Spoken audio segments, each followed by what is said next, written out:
வந்து ஸ்ரீ சபரிவாசன் ஆசிரமம் ட்ரஸ்ட் 1997 இந்த ஆலயத்தை எங்கள் குருசாமி கட்டினாங்க. அதுக்கு முன்னாடி பார்த்தீங்கன்னா ஒரு 5-6 வருஷமாக கீர்த்து கொட்டாக தான் இருந்தது.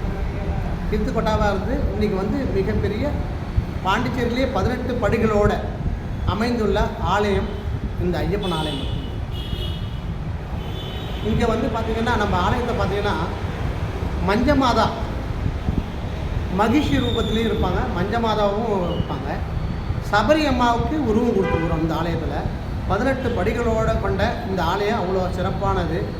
அது மட்டும் இல்லை, எங்கள் குருநாதர் கிட்டத்தட்ட 44 வருடமாக சபரிமலை யாத்திரை பெருவழியாக போயிட்டு ஐயப்பனை தரிசனம் பண்ணுவாங்க. கிட்டத்தட்ட நிறைய 200 பேர்பட்ட பக்தர்கள் வந்து ஆயுஷன் போவாங்க. அதில் நானும் ஒரு ஆள். நம்ம ஆலயத்தில் ஒரு முக்கியமான சிறப்பு என்னென்னா, புத்திரபாக்கியம் இல்லாதவர்களுக்கு 10 வருஷம் 5 வருஷம்லாம் குழந்தை இல்லாதவங்க அங்கே வருவாங்க. அவங்களுக்கு இளநீர் பிரசாதம் மட்டும் இல்லை, இளநீர் பிரசாதம் கொடுத்துட்டு குழந்தை ஐயப்பன் நம்ம ஆலயத்தில் இருக்கிறாங்க.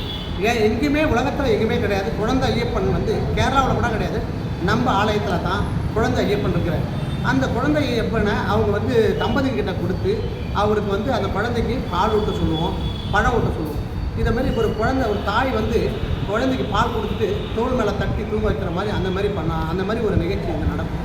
அந்த மாதிரி அந்த இது முடித்து நம்ம பரிகாரம் முடிஞ்சதுக்கப்புறம் 48 நாள் அவங்க விரதம் இருக்கும். ஒரு பிரம்மச்சாரி எப்படி விரதம் இருக்கணுமோ அந்த மாதிரி அவங்க விரதம் இருக்கணும். ஒரு மாலை போட்ட பக்தர் எப்படி விரதம் இருக்கணுமோ அந்த மாதிரி அவங்க விரதம் இருந்தாங்கன்னா 48 நாள் முடிஞ்சு வராத நாள் அவங்க 2 இளநீ தான் வாங்கிட்டு வந்து அவங்க விரதத்தை நிவர்த்தி பண்ணிக்க வேண்டியது. மறாத 3 மாதம் கழிச்சு அவங்களுக்கு கண்டிப்பாக குதிரை பாக்கியம். இந்த மாதிரி நிறைய நிகழ்ச்சிகள், நிறைய தம்பதிகளுக்கு கிட்டத்தட்ட ஆயிரக்கணக்கான பேர் நம்ம ஆலயத்துக்கு வந்து நம்ம குருசாமி மூலியமாக வந்து அவங்க இளைஞர் பிரசாதம் கொடுத்து அவங்களுக்கு புத்திர பாக்கியம் உண்டாயிடுது.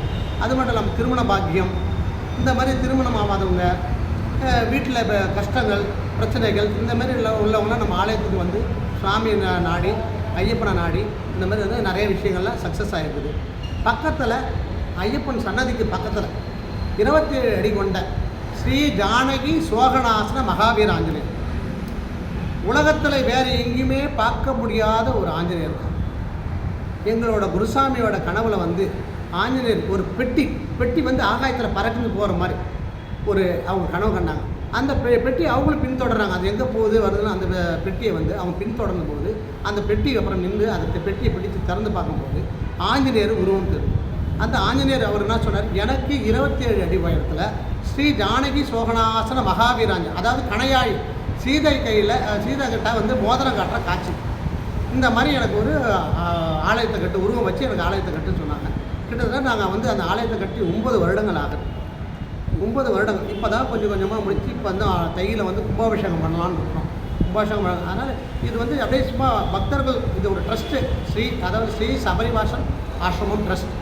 இந்த ட்ரஸ்ட்டு வந்து ஒரு 6 வருஷத்துக்கு முன்னாடி தான் ஆரம்பித்து மக்களுக்கு எங்களால் முடிஞ்ச ஏழைகளுக்கு ஏதாவது உதவுறோம், எங்களால் முடிஞ்சு. அது மட்டும் இல்லாமல் சனிக்கிழமை தோறும் இரவு 7:30 மணிக்கு எல்லாருக்கும் அன்னதானம் ஒரு 300-400 பேர் சாப்பிட்ற மாதிரி கிட்டத்தட்ட 3 வருஷமாக பண்ணியிருக்கிறோம். அது மட்டும் இல்லாமல் எங்களோட குருநாதர் முக்தி அடைஞ்சார் 2020 அப்போ வந்து முக்தி அடைஞ்சாங்க. இன்றைக்கி அவங்க வந்து போனதுக்கப்புறம் இந்த கோயிலை இன்றைக்கி எல்லாமே இது பண்ணி சீதாராமர் ஆலய சன்னதி கட்டிருக்கிறோம். எங்கள் குருநாதரோட திருவுருவ சிலையை வந்து புதன்கிழமை வச்சுருக்கோம். கும்பாபிஷேகம் ஆஞ்சநேயர் கும்பாபிஷேகம் வந்து தை மாதத்தில் பண்ணலாம்னு இருக்கோம். இந்த மாதிரி நிறையா நிகழ்ச்சிகள் எங்கேயுமே உலகத்தில் இல்லாமல் ஒரே ஒரு விஷயம் என்னன்னா, நம்ம ஆலயத்தில் என்னென்னா ஒரு பக்கம் பார்த்தா சைவர்கள் இருப்பாங்க, இன்னொரு பக்கம் பார்த்தீங்கன்னா வைணவர்கள் இருப்பாங்க. இந்த மாதிரி ஒரு அற்புதமான ஒரு ஸ்தலம் எங்கேயுமே கிடையாது. நிறைய பிரச்சனைகள், திருமணம் ஆகாதவங்களுக்கு சீதாராமர் சன்னதியில் அவங்களோட ஜாதகத்தை எடுத்துன்னு வந்து அவங்க திருவடியில், அதை ராமரோட திருவடியில் வச்சோம்னா அவங்களோட திருமண தடை நீங்கும், அவங்களோட எல்லா கஷ்டங்களும் நீங்கும். எந்த குடும்ப பிரச்சனை, எந்த பிரச்சனையாக இருந்தாலும் நம்ம ஆலயத்துக்கு வந்து இறைவனை வந்து இது பண்ணோம்னா நாடனிங்கன்னா எல்லா சகல பிரச்சனைகளும் தீராத நோய்களும் தீருது. நிறைய அவங்களோட குறைகள் எல்லாமே வந்து சுவாமிகிட்ட சொல்லி அவங்க வந்து அழுகுறாங்க. அவங்க குறைகள்லாம் தீர்ந்து எல்லோரும் வந்து அவங்கள நினைத்துக்கிறேன்னு அவங்க சொல்கிறாங்க. இந்த மாதிரி எங்களுக்கு இந்த பிரச்சனை தீர்ந்தோன்னா நாங்கள் இது செய்கிறோம் அப்படி சாமிக்கு. அப்படி தான் நம்ம ஆலயத்தில் இப்படி தான் போயிட்டு இருக்குது. அதனால் எல்லோரும் அனைவரும் வாங்க. பாண்டிச்சேரி கோவிந்தப்பட்டை உத்தரப்பாளையம் 50 ரோட், மேட்டுப்பாளையம் 50 ரோட்டில் நம்ம ஆலயம் அமைஞ்சிருக்குது. மிக அற்புதமான புண்ணிய ஸ்தலம். நாங்களும் வந்து யூடியூப் சேனல் வச்சுருக்கோம். ஸ்ரீ சபரிவாசன் ஆசிரமம் ட்ரஸ்ட் அப்படின்னு சொல்லிட்டு ஒரு யூடியூப் சேனல் இருக்குது. நீங்கள் அதில் வந்து நம்ம கோயில் நிகழ்ச்சிகள் எல்லாம் என்னென்ன நாங்கள் பண்ணுறோம், என்னென்ன விழாக்கள் நடக்குது, இது அனைத்தும் நாங்கள் வந்து யூடியூப் சேனலில் பதிவு போடுறோம். நீங்களும் பாருங்கள். ஜெய் ஸ்ரீராம்.